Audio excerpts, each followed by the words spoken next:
Rich dad poor dad book को पढ़कर आपको यह पता चलेगा कि जितना जरूरी पैसा कमाना है उतना ही जरूरी पैसे को मैनेज करना भी है। क्योंकि पैसा कमाना हमें स्कूल और कॉलेज सिखा सकते हैं, पर पैसे को मैनेज करना हमें स्वयं ही सीखना होता है। रिच डैड पुअर डैड एक ऐसी ही किताब है जो अमीरी की सोच रखने वाले लोगों का मार्गदर्शन करती है। यह बुक हमें बताती है कि फाइनेंशियल सफलता कोई लक्ष्य नहीं है जिसे हासिल करने के बाद हमारे जीवन में हमेशा फाइनेंशियल सफलता बनी रहेगी, बल्कि यही एक लगातार चलती रहने वाली प्रक्रिया है जिसमें हमें समय के साथ फेरबदल करनी होती है। यह बुक हमें रिच डैड के 6 महत्वपूर्ण सबक की ओर ले जाती, जिनको आज हम एक एक करके समझेंगे कि अमीर लोगों के लिए पैसा कैसे काम करता है। नंबर 1, अमीर लोग पैसे के लिए काम नहीं करते। गरीब और मध्यम वर्गीय लोग नौकरी और मेहनत मजदूरी के द्वारा पैसे के लिए काम करते हैं। वही अमीर लोग अपने पैसे को निवेश करते हैं। वे अपने निवेश से निरंतर आय प्राप्त करते हैं। इस प्रकार पैसा उनके लिए काम करता है। गरीब और मध्यम वर्गीय लोग डर और लालच के कारण नौकरी के जाल में फंस जाते हैं। पहले तो वे बिना पैसे के रहने के डर के कारण कड़ी मेहनत करते हैं, और जब पैसा आता है तो लालच की भावना उन पर हावी हो जाती है। इस प्रकार वे अपने डर और लालच से लड़ते हुए ही अपना पूरा जीवन समाप्त कर लेते हैं। यह डर और लालच की भावना अज्ञानता के कारण हमारे अंदर विकसित हो जाती है। अमीर होने के लिए यह जरूरी है कि हम अपने डर और लालच की भावना को अपने पक्ष में उपयोग करें, न कि अपने विपक्ष में। लेखक हमें बताते हैं कि नौकरी लंबे समय का एक छोटा सा हल है। हम नौकरी करके अमीर नहीं बन सकते हैं।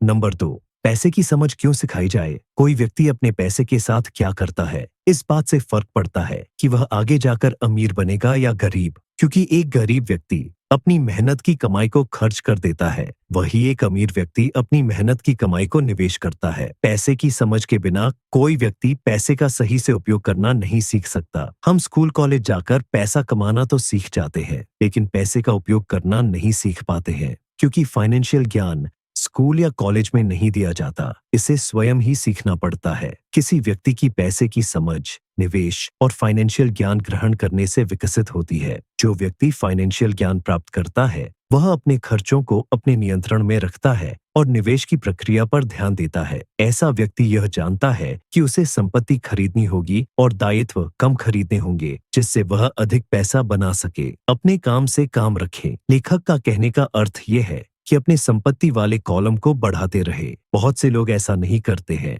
और वे हमेशा दूसरों की संपत्ति बनाते रहते हैं, जैसे टैक्स के रूप में सरकार के लिए काम करते हैं, नौकरी के रूप में अपने बॉस के लिए काम करते हैं, कर्ज के रूप में बैंक के लिए काम करते हैं इत्यादि। हमें अपने लिए काम करना सीखना होगा, क्योंकि हम अधिक समय तक दूसरों के लिए काम नहीं कर सकते। जो लोग अपनी संपत्ति को बढ़ाने पर ध्यान देते हैं वे बहुत जल्दी फाइनेंशियल रूप से स्वतंत्र हो जाते हैं। अमीर लोग अपनी विलासिता की चीजें संपत्ति बनाने के बाद खरीदते हैं, और गरीब लोग अपनी विलासिता की चीजें अपनी मेहनत की कमाई से खरीदते हैं, जिसके कारण वे कभी संपत्ति नहीं बना पाते हैं। नंबर 4, कॉरपोरेशन की ताकत। लेखक बताते हैं कि किस प्रकार टैक्स अमीरों पर लगाए जाते थे और सरकार की भूख बढ़ने पर यह अमीरों से मध्यम वर्गीय और गरीबों पर भी लगने लगा। साथ ही कैसे अमीर लोगों ने अपने टैक्स को बचाने के लिए कॉरपोरेशन का सहारा लेते हैं, जबकि मध्यम वर्गीय लोग जनवरी से जुलाई तक सरकार का टैक्स चुकाने के लिए ही काम करते हैं। ऐसा इसलिए होता है क्योंकि वे टैक्स बचाने के बारे में कुछ नहीं जानते। अगर हम टैक्स के बारे में कुछ नहीं जानते हैं तो टैक्समैन हमें अधिक से अधिक लूटने का प्रयास करेगा। अमीर लोग टैक्स से अपना पैसा बचाने के लिए कॉरपोरेशन की शरण में चले जाते हैं। कॉरपोरेशन उन्हें कमाने के बाद खर्च करने और उसके बाद जो बचता है उस पर टैक्स भरने की छूट देता है। लेखक का यह भी कहना है कि जब तक हमारी संपत्ति बड़ी न हो तब तक हमें कॉरपोरेशन की आवश्यकता नहीं होती है। सरकार वैसे ही छोटी संपत्तियों पर छूट देती है। जरूरत है तो हमें अपना फाइनेंशियल ज्ञान बढ़ाने की।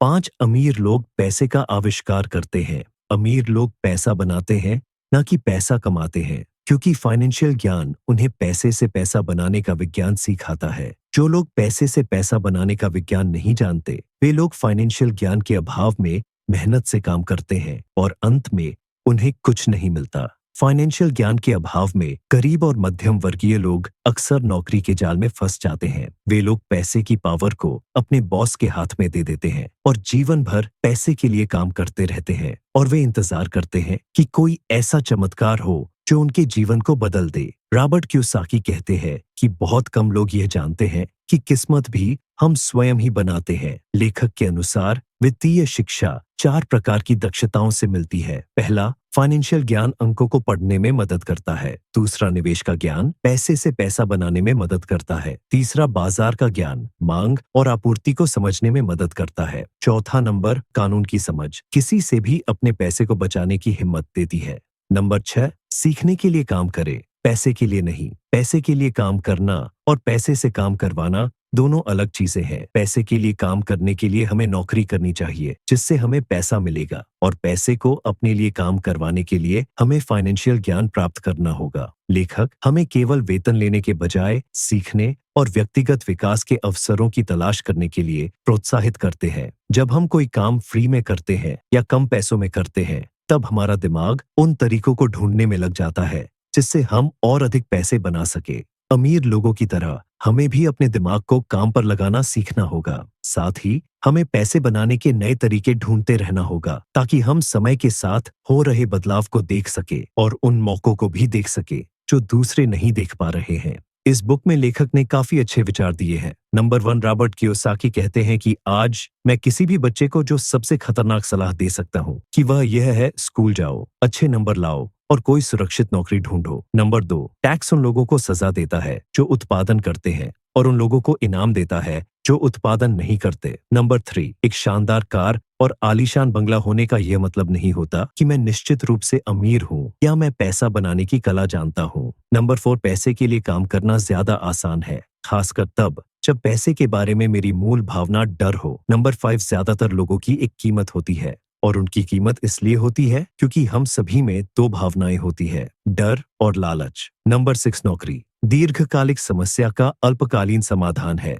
नंबर 7, संपत्ति को शब्दों से नहीं अंकों से पढ़ा जाता है, और अगर मैं अंकों को नहीं पढ़ सकता तो मेरे लिए संपत्ति और जमीन में खुदे गड्ढे में कोई फर्क नहीं होगा। नंबर 8, समस्या पैसा कमाने की नहीं है, पैसा सही तरह से खर्च करने की है, और यही पैसे की तंगी का कारण है। नंबर 9, दौलत मेरी वह योग्यता है जिसके सहारे मैं आगे आने वाले इतने दिनों तक जिंदा रह सकता हूँ। यानी अगर मैं आज काम करना बंद कर दूं तो कितने समय तक जिंदा रह सकता हूँ। नंबर 10, सच्चाई तो यह है कि अमीरों पर टैक्स लगता ही नहीं है।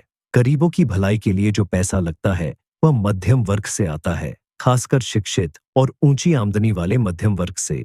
नंबर 11, जीतने वाले हारने से नहीं डरते परंतु हारने वाले डरते हैं। सफलता की प्रक्रिया का एक भाग असफलता भी है। जो लोग असफलता से बचते हैं, सफलता उनसे बचती है।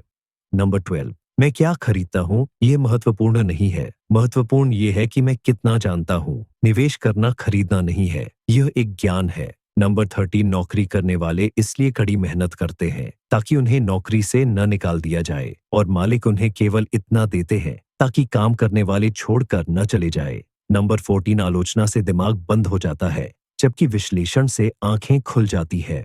विश्लेषण से मैं वह देख सकता हूँ कि आलोचक अंधे हैं, और उन मौकों को भी देख सकता हूँ जो और किसी को नहीं दिखाई दे रहे हैं। आपको ये बुक समरी कैसी लगी कमेंट करके जरूर बताएं। बाकी ऐसे ही और वीडियोस के लिए हमारे चैनल को सब्सक्राइब करना ना भूलें।